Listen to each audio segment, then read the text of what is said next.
I'm Dr Helena, and after 30 plus years in medical practice, I realised there's a lot missing from modern medicine. Education is more powerful than medication, and our decisions have more impact than our DNA. Everything you do, everything you think, everything you believe, and everything you feel influences the health and functioning of your brain. Your brain is in fact changing right now. Today's brain booster is know that every choice you make impacts your brain. As you listen to me speak, as you reflect on what I'm saying, as you fidget in your chair, as you look around the room, tiny connections in your brain are forming, strengthening, or fading away. Your brain is not a predetermined, established, unalterable machine. It's a living, transforming, adapting organ that rewires itself in response to everything you experience. And this remarkable ability of the brain to change is known as neuroplasticity. Neuroplasticity is a composite of two words. Neuron meaning a specific type of brain cell, and plastic meaning malleable or able to be moulded. And what neuroplasticity signifies is that every single one of us influences how our own brain operates and develops throughout our entire life. Think about that for a moment. Your brain, that 1.4 kilogram wrinkled lump of grey matter sitting inside your head, changes its very own structure with each different activity it performs. What does that actually mean? It means we can grow new brain cells. We can create new connections between brain cells. We can establish new brain circuits. We can increase the amount of blood flowing to different regions of our brain.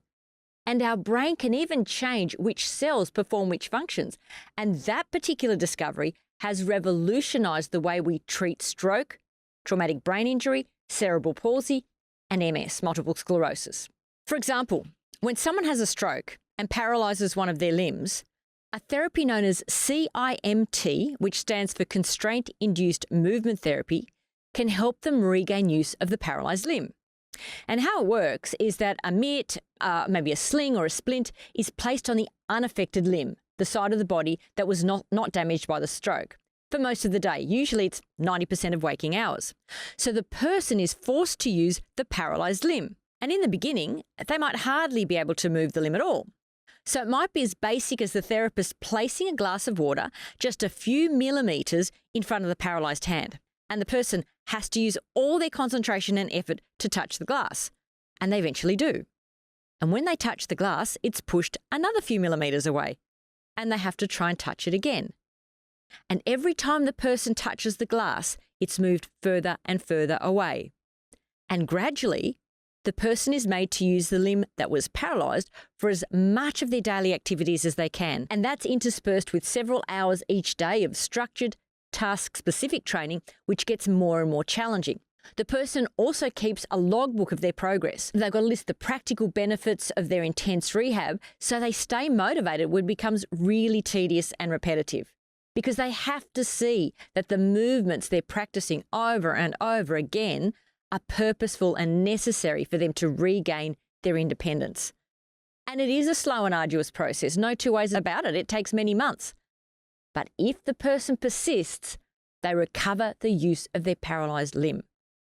And functional MRI scans of their brain show that the forced, intensive, repetitive use of the affected limb stimulates the brain to reorganize and rewire itself so that undamaged parts of the brain are able to take over the functions that were lost in the stroke.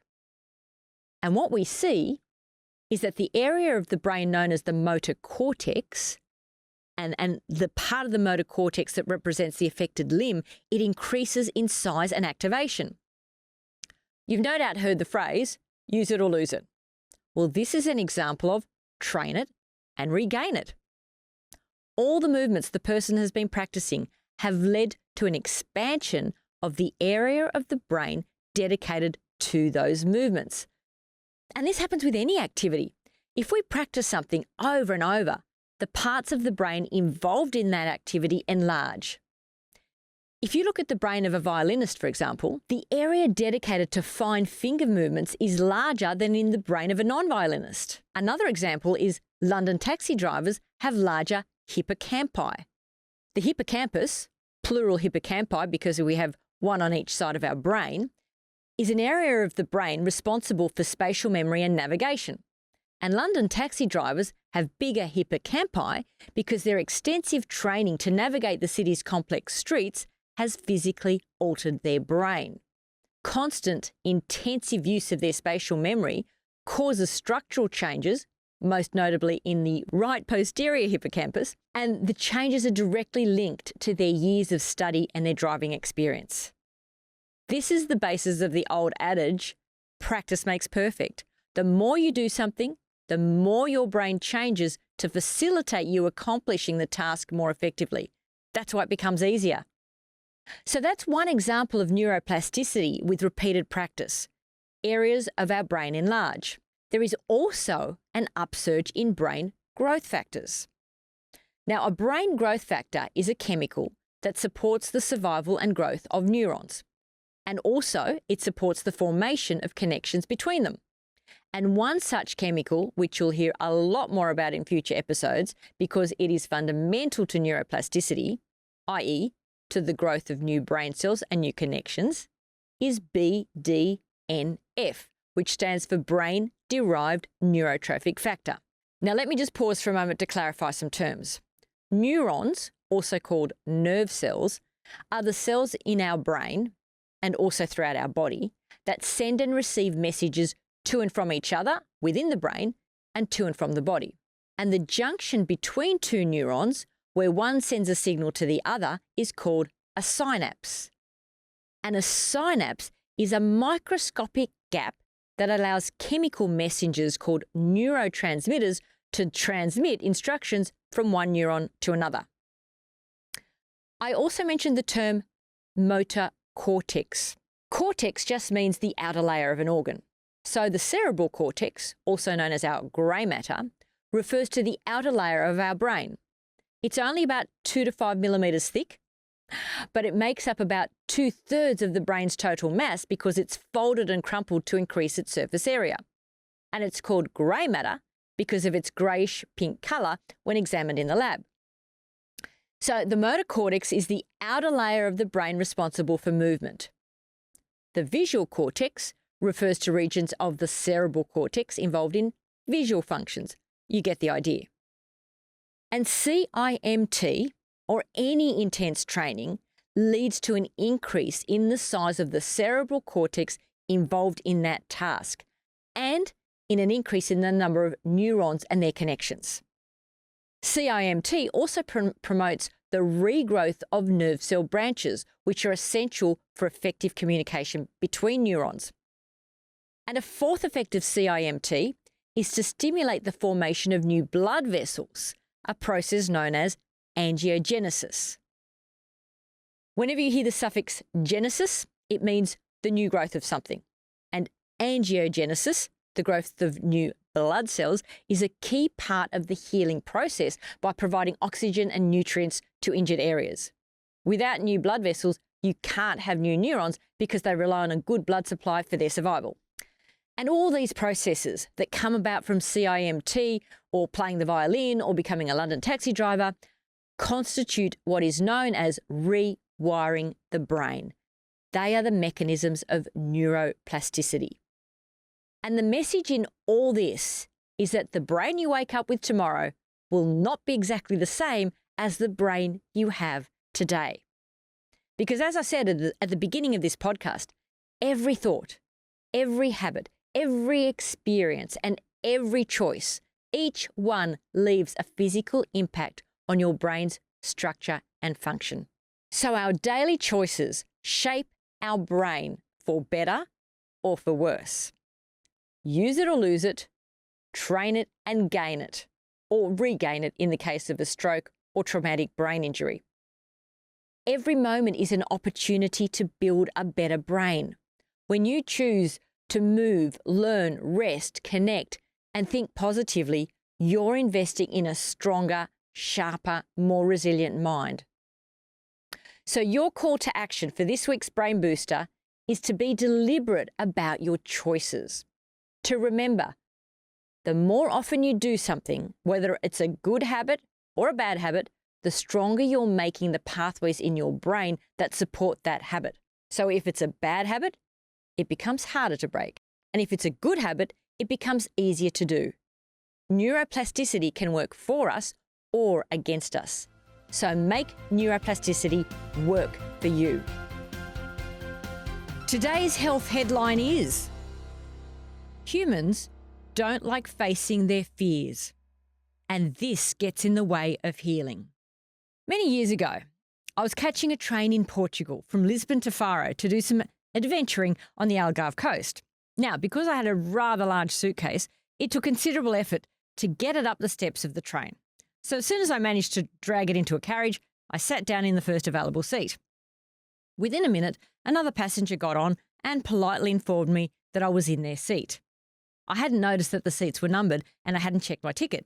So I made my apologies, took a look at my ticket, and saw that I was in the furthest carriage from my seat. One look at those steps and I thought, no, I am not lugging my suitcase all the way off the train again. I'll just drag my suitcase through 3 carriages, much to the discomfort of all the other passengers. And in between each carriage, I had to open 2 doors, pass by the toilets, and all in all make a big nuisance of myself. Finally, I got to the end of the last carriage before mine, and would you believe it, I couldn't open that last door.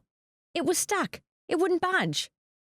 So having wheeled over a dozen people's toes as I'd made my way through the train, I ended up having to wrestle my suitcase down the steps and off the train after all so I could get into my carriage from the outside door. But when I tried the outside door, I couldn't get it open either.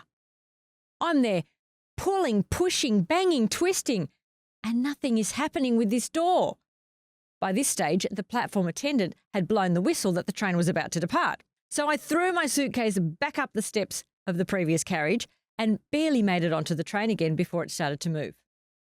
So I sat on my suitcase, wondering what next, when the conductor came in and started checking everyone's ticket. When I explained what had happened, he kept shaking his head, but I couldn't understand what he was saying because he was speaking in Portuguese. Eventually, he physically turned me around and pointed to the carriage I'd been trying to enter. To my astonishment, the carriage was no longer attached to the train. It had remained behind on the platform.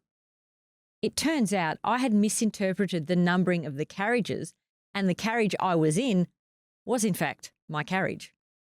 The door to the next carriage was locked for a good reason. No one was meant to go through the door because they would have been left behind. And it made me think, sometimes life puts barriers in our way because we aren't meant to be going that way.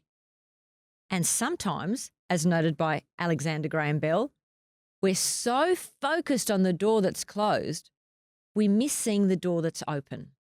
Was there ever a time in your life that a door closed and you didn't want it to, but in hindsight, you realised that another door opened? So disease is an invitation to look for the door that might have opened, even just a crack, rather than dwell on the door that has closed. Another quote I really like comes from Charles R. Swindoll.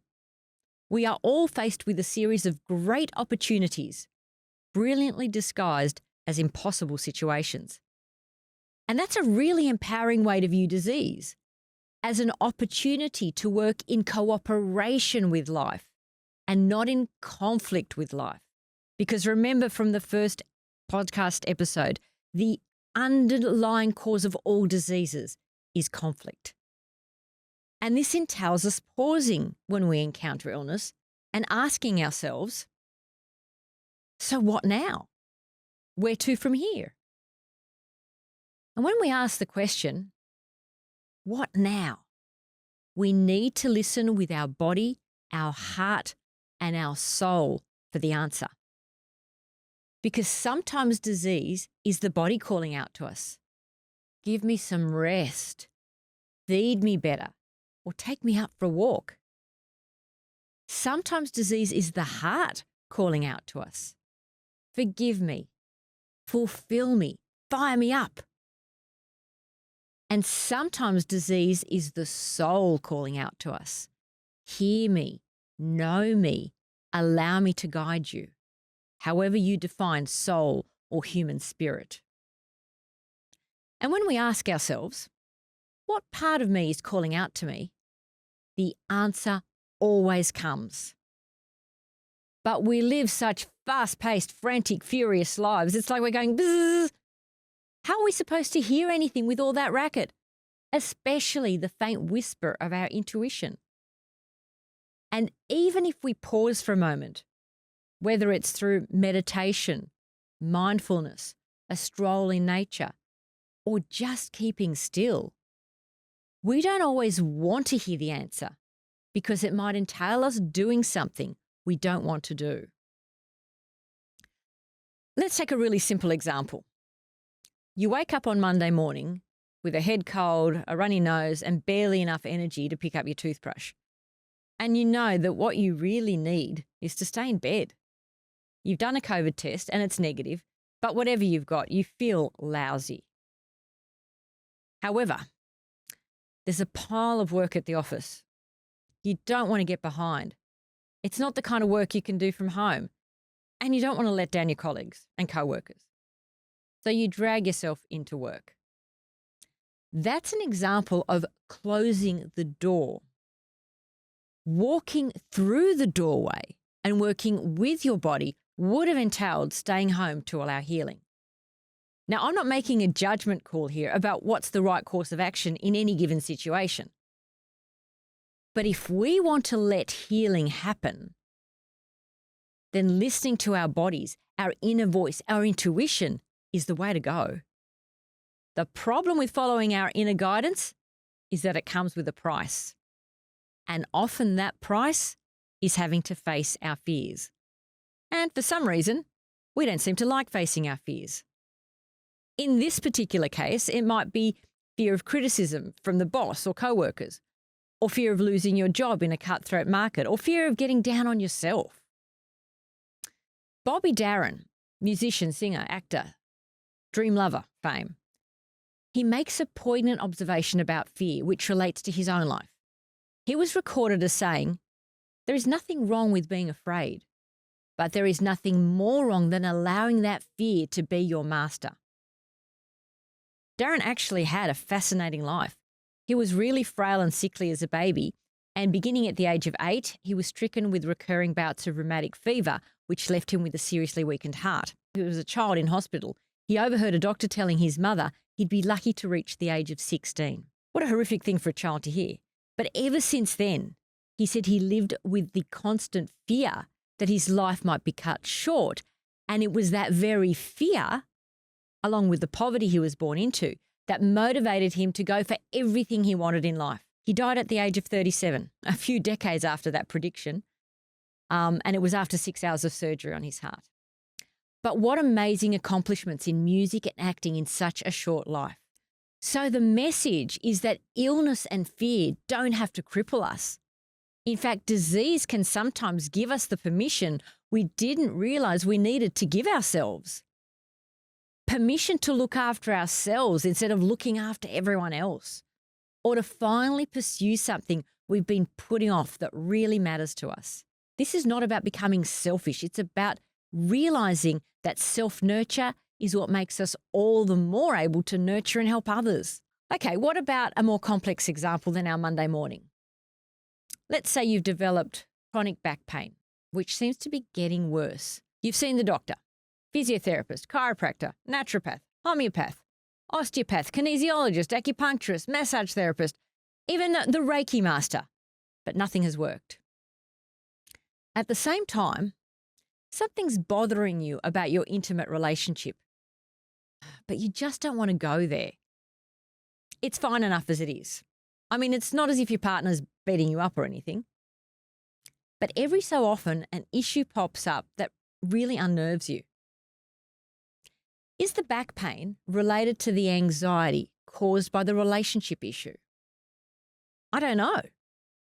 But the relationship issue is definitely draining some of your energy.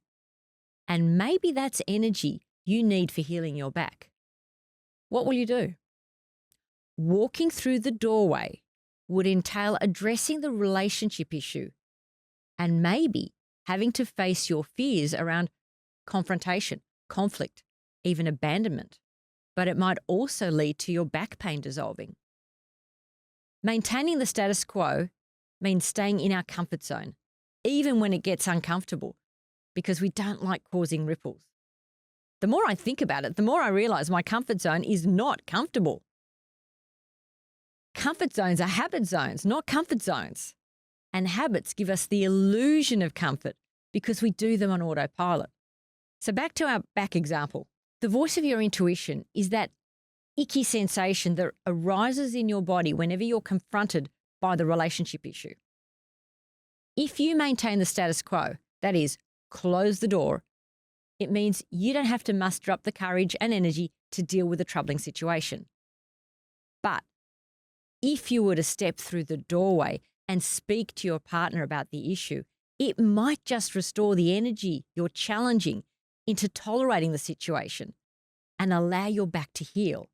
And not only your back, but it might actually heal the relationship, take the relationship to a better level. We have to take risks if we're going to heal ourselves physically, psychologically, emotionally, if we're going to heal the situations in our life that are then causing the physical problems.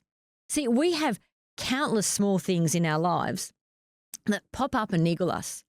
And if we suppress them or don't address them, they all act as energy leaks. And over time, these energy leaks can accumulate. They can lower our immunity to disease, and they'll either contribute to illness or get in the way of healing. So take a moment to reflect on whether or not you're aware of any energy leaks in your life. Are there any underlying tensions, unresolved issues, recurring arguments, feelings of unfairness, things you can't forgive, hurts you're hanging on to?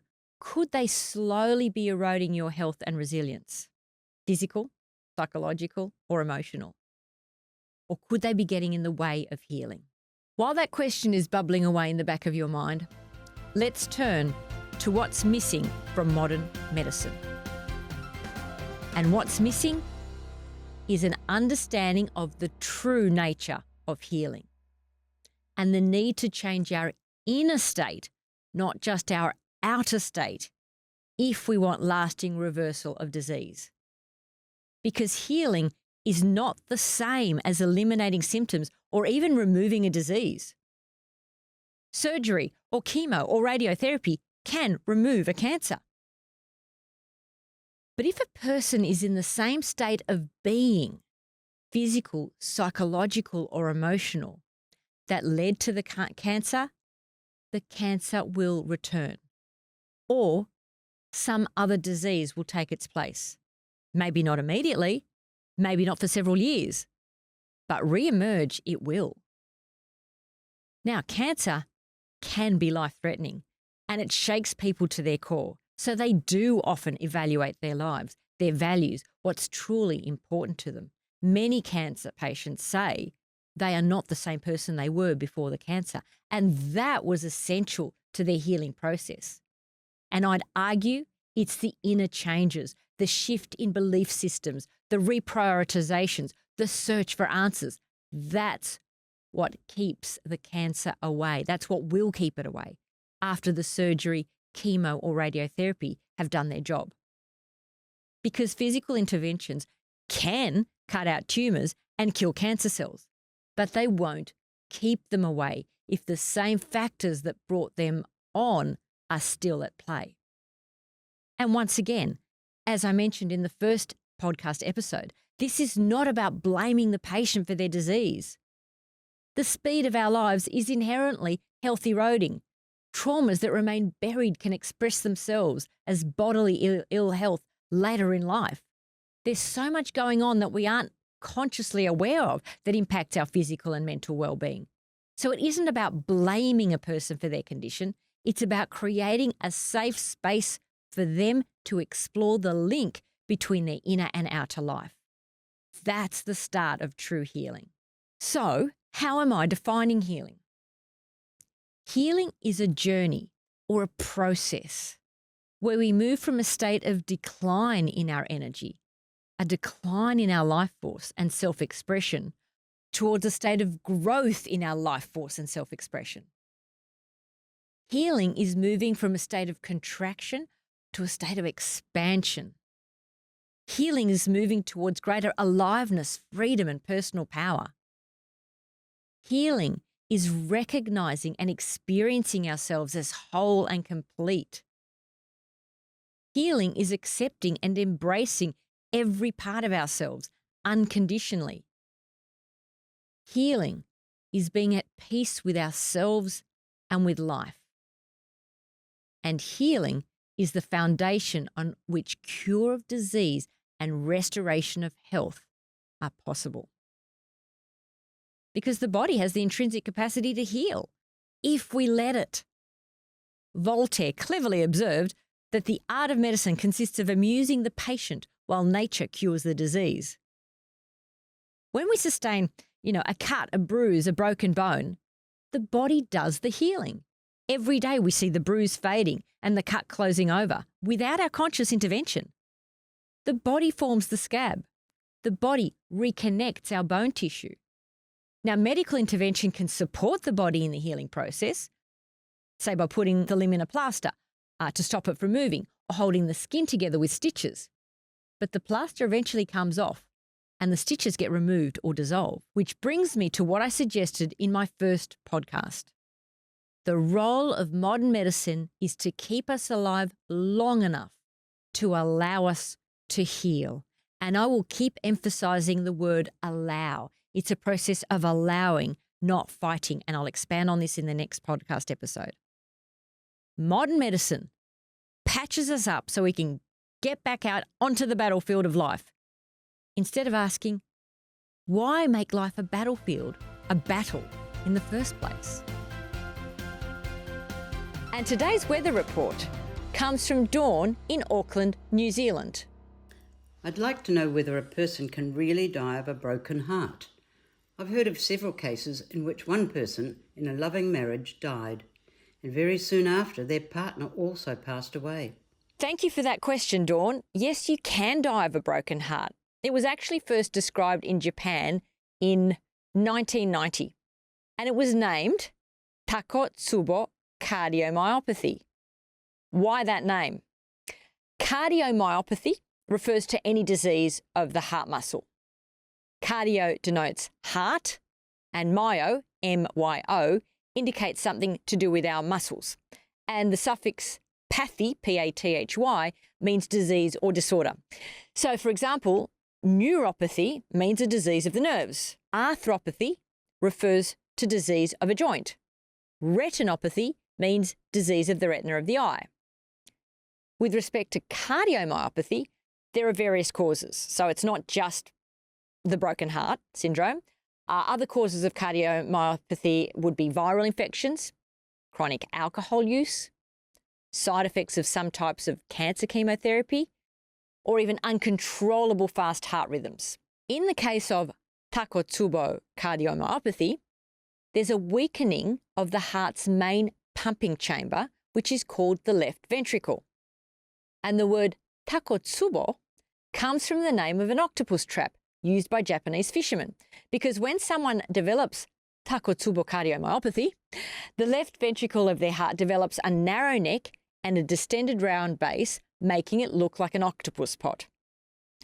And this distortion of the heart is believed to be caused by a massive surge of adrenaline that constricts blood flow and leads to symptoms similar to that of a heart attack. Fortunately, the condition is also known by 3 other names. One is broken heart syndrome. So if you don't mind, I might continue this discussion using the name broken heart syndrome. But it's also sometimes called stress cardiomyopathy or apical ballooning syndrome. The last name because of the ballooning of the lower part, the apex of the left ventricle. And broken heart syndrome doesn't just happen after the loss of a loved one. It can also be a consequence of other forms of severe emotional or physical stress. You could have it after a fierce argument. I mean, it's got to be really severe. It's not just a mild little tiff. Domestic violence can cause it, receiving shocking news, being involved in a terrible accident, experiencing like really intense fear, or a natural disaster like an earthquake. And in fact, broken heart syndrome was diagnosed in more than 20 people during the week following the 2011 Christchurch earthquake in New Zealand, in which I think it was 185 people died. Now, here's something really fascinating. More than 90% of reported cases of broken heart syndrome are in postmenopausal women, aged 58 to 75. It's also likely that some women who have symptoms of chest pain are diagnosed as having a heart attack when in fact they could be having broken heart syndrome. But unless you do an echocardiogram, it's difficult to tell the difference between broken heart syndrome and a heart attack. They can be very similar. The good news is that the majority of people will recover within 4 weeks to 8 weeks of having had their broken heart attack, if you like, and it's rare that it'll happen to the same person again. But in about 2 to 5% of people, the condition is fatal. And here's another curious observation. Even though it's much more common in women, if a man experiences broken heart syndrome, he is twice as likely to die as a woman with the condition. Why would that be? Maybe, and it's not conclusive, but maybe because broken heart syndrome is seen as a woman's disease, which could lead to a delay in diagnosis for men, potentially resulting in treatment being received too late. We don't know for sure. One more thing worth noting is that when actress Debbie Reynolds died one day after her daughter Carrie Fisher passed away, Carrie Fisher was Princess Leia in Star Wars, many people thought it was due to broken heart syndrome. But the death certificate stated that Debbie Reynolds died of an intracerebral hemorrhage, which is a type of stroke. But the immense emotional distress of losing her daughter is believed to have triggered the stroke. So this is another example of how our emotions can have serious physical consequences. And it isn't just extremely intense emotions that impact our health. It's all of them. It's just that less intense emotions have a less visible and possibly less immediate effect. But affect our physiology, they do. Please note that this podcast is for general information purposes only. It does not constitute medical advice and is not intended to provide specific guidance for any particular situation. The use of this information is at the viewer and listener's own risk and is not a substitute for consulting a healthcare provider.